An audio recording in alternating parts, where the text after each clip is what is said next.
Hello, my name is Sophie and I work for City Bristol College, and I'm speaking to you today to give you an idea of what we can provide in terms of courses, support and options for you post-16, to give you a better idea of what courses we provide, what courses you might want to take to get to the future that you want, and any other kind of questions that you may have on top of that. Before I get started, some key dates for you to remember on the screen here. All of our open events across all our campuses across Bristol. So every single campus will be open for our open events. We've got Saturday the 5th of October, Thursday the 21st of November, Saturday the 18th of January, Wednesday the 12th of March, and Saturday the 14th of June. So please come along. You don't need to book. You can if you want, but you don't need to book.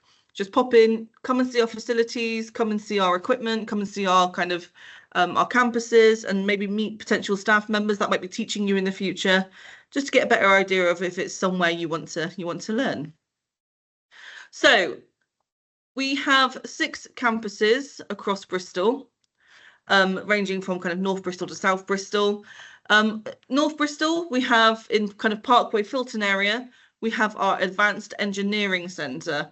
Our Advanced Engineering Centre and our Motor Vehicle Technology Centre are both there, kind of next to each other. Our Aircraft Engineering Centre is where all of our aircraft engineering students go, where they work with, I think it's 2 private jets are in there. A commercial engine is in there. They've got all the equipment, all the technology they need in order to learn how to build aircraft and fix aircraft, essentially. And again, with Motor Vehicle Technology Centre, we've got fully equipped car workshop, with the kind of car elevators, tools, tyres, all that kind of stuff you might need. And Ashley Down, which is just north central Bristol, is most of our art courses are taught at Ashley Down. College Green, which is in the centre of Bristol, so near the Essex, Great Britain, that is our kind of main hub, and that's where most of our courses are taught. So a lot of our A-levels are taught there. So a lot of art courses are taught there, fashion, catering, hair and beauty, stuff like that. We also have a fine dining restaurant at College Green, where any students that are learning catering hospitality, they'll be providing service to the public. So the paying public come in, where you can then kind of cook for them and serve them. And that's the same with our hair salons as well. So all of our hair salons are open to the public, where they get treatment. They pay for treatment from the students and they get that. Advanced Construction Skills Centre, so South Bristol Skills Academy, as well as our construction centre, which is down in Hengrove. It's where a lot of our vocational courses are taught. So of course we have our construction centre, which is fully equipped, plastering, bricklaying, plumbing, all sorts of construction kind of areas are taught there, and they're all fully provided with equipment. And our South Bristol Skills Academy, we've got animal care, which are here. So we've got a whole kind of level dedicated to animal care, and we have a level dedicated to catering as well, hair and beauty, all sorts. So let's see your options. I imagine some of you are sat there wondering kind of, what should I do in the future? What kind of pathway should I take? And hopefully after watching this, you'll have a better idea of how to get where you want to be, essentially. Because I know a few of you are probably sat there not knowing what you want to do, which is absolutely fine. But hopefully by the end of this presentation, have a better idea of A, what you want to do, B, if you already knew what you wanted to do, how to get there.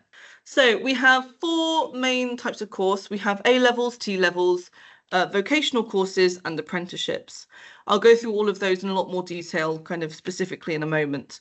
But what we do is we provide all of those courses, and again, based on what course you take, your timetable will be different, your kind of working way will be different, that kind of thing. But first we have A-levels. So A-levels, if you're academic and usually perform well in exams, A-levels could be the right choice for you. So essentially I say to students all the time, A-levels are GCSEs but harder, essentially.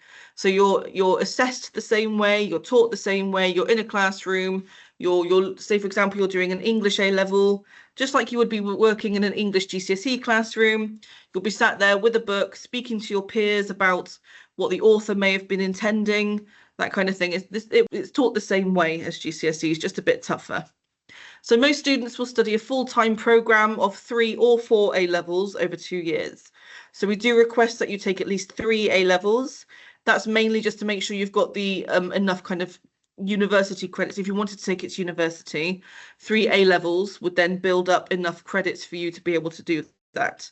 And it will give you the right qualification if you did want to take it on to university. You don't have to do 4, but we do encourage students to do 4 if they have enough time in their timetable and they have enough kind of resilience to get that done, because they are quite they're quite full, they're quite heavy, they're quite full time. So if you want to do 4, you can. Just make sure you can commit to the time to do a 4th A level. You don't have to do A levels in the same type.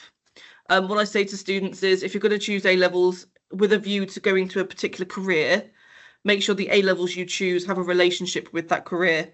For example, if you want to be a lawyer, I would suggest doing psychology, law, and business, because they all have a relationship with each other and they all give you transferable skills that allow you to do that career. That 4th A level can be a fun one if you want. So you could do 3 A levels that kind of have a relationship with your career, and then a 4th A level can be media studies or something on the side that you want to study because you find interesting. You'll be assessed through external exams at the end of the 2 years. So just like GCSEs, you will have exams at the end. Okay. At the end of your first year, you will have a set of exams, but these are just they're called AS, so A subsidiary grades. So they're basically a bit like mock exams. So at the end of your first year, you're examined just to see how you're doing, if you're up for reaching your predicted grade. And then at the end of the 2 years, you will have a formal external exam, and that's it. That's where your grades are taken. To do an A level, we do require that you have 6 GCSEs at grade 9 to 4, including maths and English. We ask that because if you are going into an academic pathway like A levels, you need to make sure you have that foundational knowledge to be able to do that. For example, to do an English A level, if you don't get a 4 in English, you're going to struggle. If you want to do science A levels and you don't get a grade 4 in your physics, chem or biology or combined, you are going to struggle. So the reason we ask for quite a decent amount of grades there in your a decent amount of GCSEs is so that you can make sure you have that fundamental knowledge so that you go into A levels fully prepared and fully confident. So we have separated our A levels into pathways. These pathways are just a guide, though you can take any combination of subjects as long as they fit into your timetable. So like I was saying, you can do 4 or 3 completely random A levels if you wanted. You could do politics and then maths and then film studies and then history. It's up to you. You can do whatever you like as long as they fit into a timetable. But my advice would be is if you are going to do 4 A levels, keep those initial 3 in a good relationship with your career choice. And if you already know what you want to do at university, make sure they have a relationship with the degree that you'd like to take. So for example, we have creative pathways, so art and design, photography, media studies, film studies, sociology, maths, language, literature, and computer science. Again, computer science for creative pathway, because with graphic design, for example, you're going to be using computer programs, so you need to make sure that you're quite tech savvy. Humanities pathway, we have sociology, history, geography, literature, language, media studies, politics, and film studies.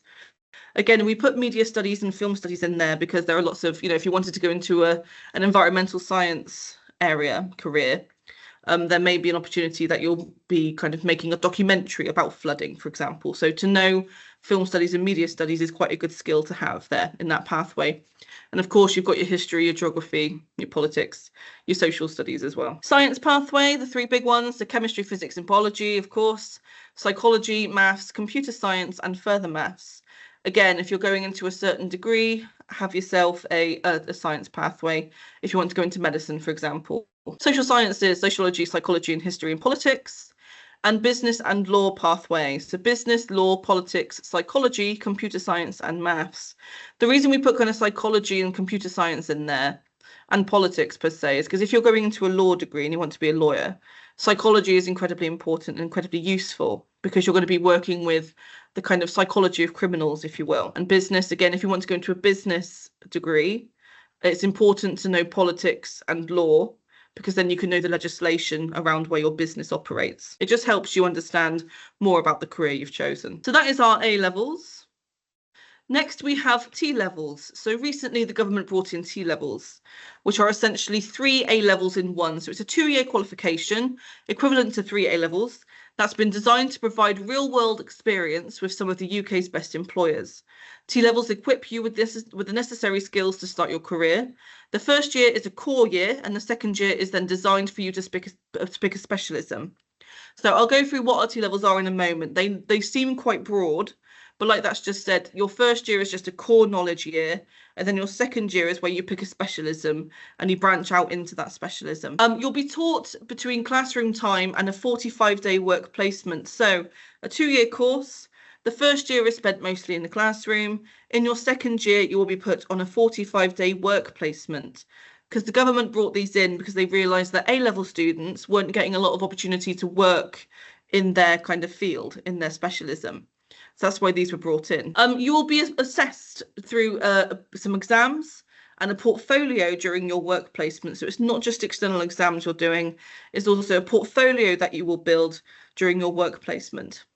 And again, just like A-levels, we do require that you have 6 GCSE grades 9 to 4, including English and maths. Again, for the same basic principle that you're going to need that foundational knowledge before you get started on T-levels, because they can be quite tough. They're very, very interesting, but they can be quite tough. So our T-level courses, I won't go through all of it because there's lots of words on the screen, but we have design, surveying and planning for construction. For example, if you wanted to be an architect, you might do that as a T-level, because again, the specialism you could choose after that core year is kind of design and surveying construction. So designing construction rather than kind of planning it. Computing software development, business management and administration, early years education and childcare, engineering and manufacturing, and health. Again, health incredibly broad, but we do have opportunities to branch out into different medical specialisms, okay? You can go into nursing, or you can go into something a bit more catered towards medicine. So if you want to be a pharmacist or a biochemist, we do have specialisms that you can branch out into in the health sector. So that's T-levels. If you have any questions about anything, then please do ask your kind of tutors to get in touch with me with any questions you might have, and I'll be happy to answer them. So next we have apprenticeships, my personal favourite.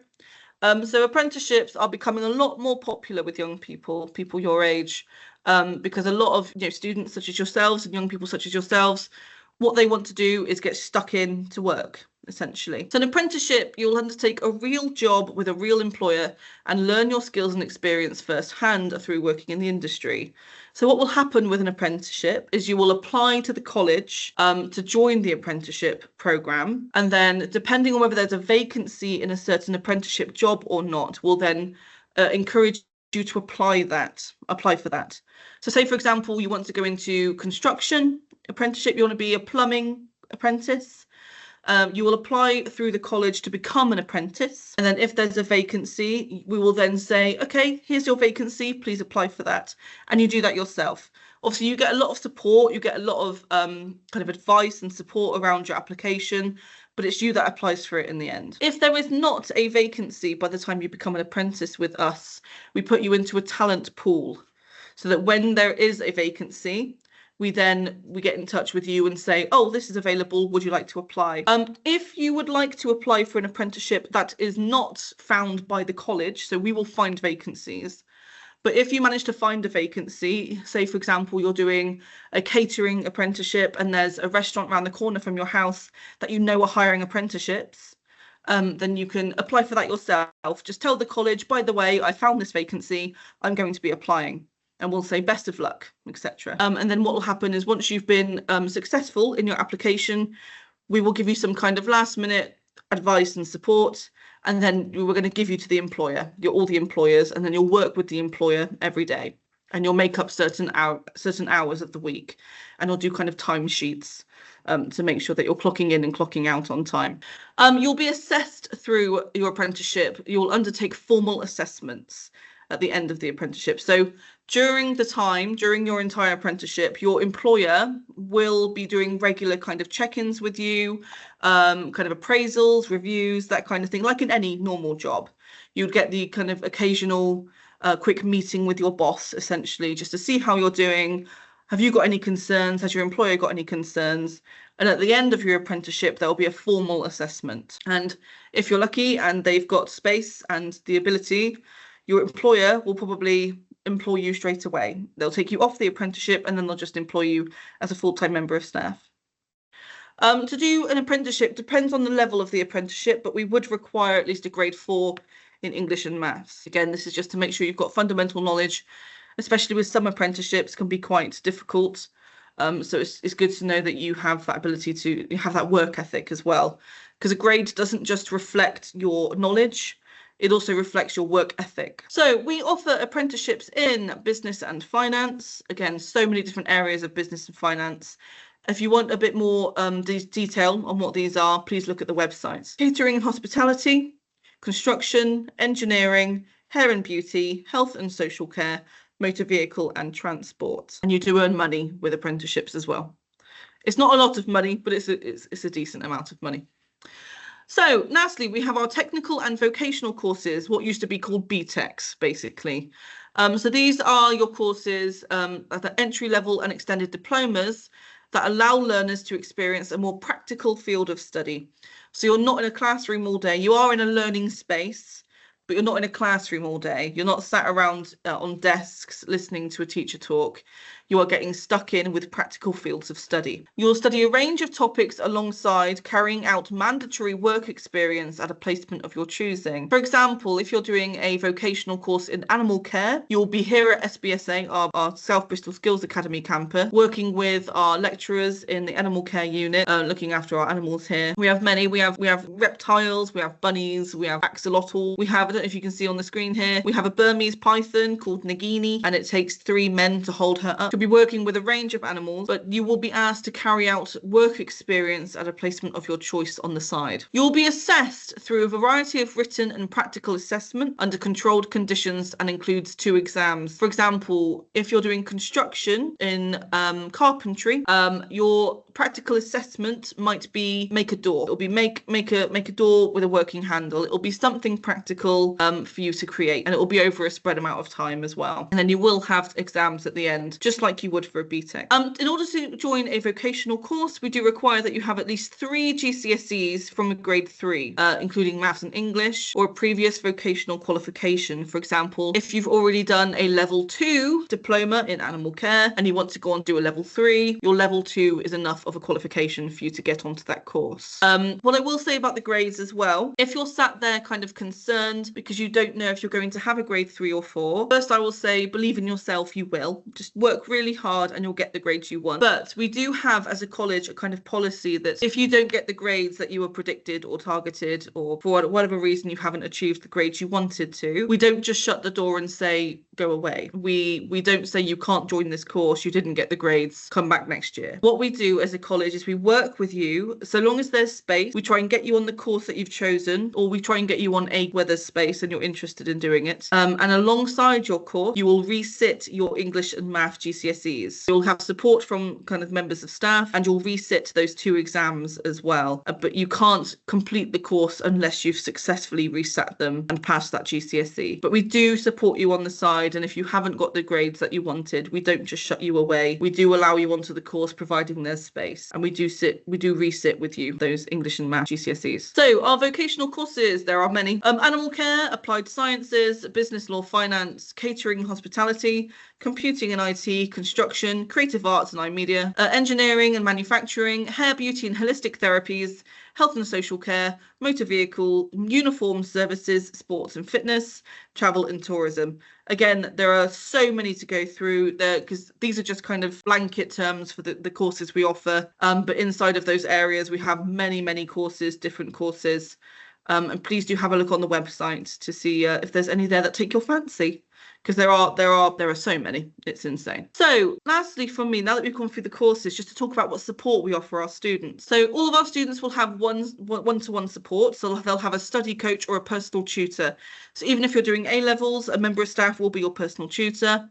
Apprenticeships, again, you will have a one-to-one contact in the college who works with you to provide you support, so make sure you're on track. So for example, if you've got any concerns about the course, talk to them.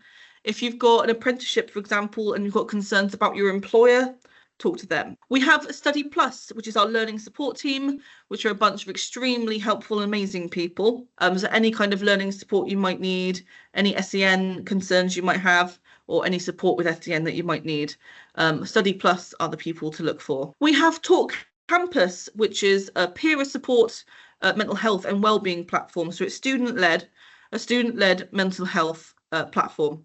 So any concerns about mental health, we have a kind of student volunteers there that will help you get off your chest whatever you need to get off your chest, or to help you support you through what hardships you might be going through with your mental health. We also have financial support in place as well. For example, we're very aware that campuses are quite far from certain areas of Bristol. So if there's kind of public transport financial support you need, that's absolutely fine.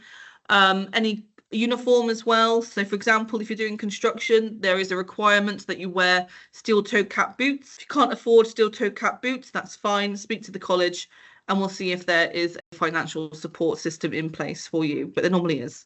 So travel, trips, uniform, anything else that you need in order to meet the criteria for your course, we will help you to get equipped with. That's everything from me so far. I would say any questions, but I'm not there with you. But if you do have any questions, please do get in touch with your tutors, who can then get in touch with the kind of school contact that I speak to, and hopefully I can get your questions answered as soon as possible. Thank you for listening, everyone, and all the best with your future. Thank you.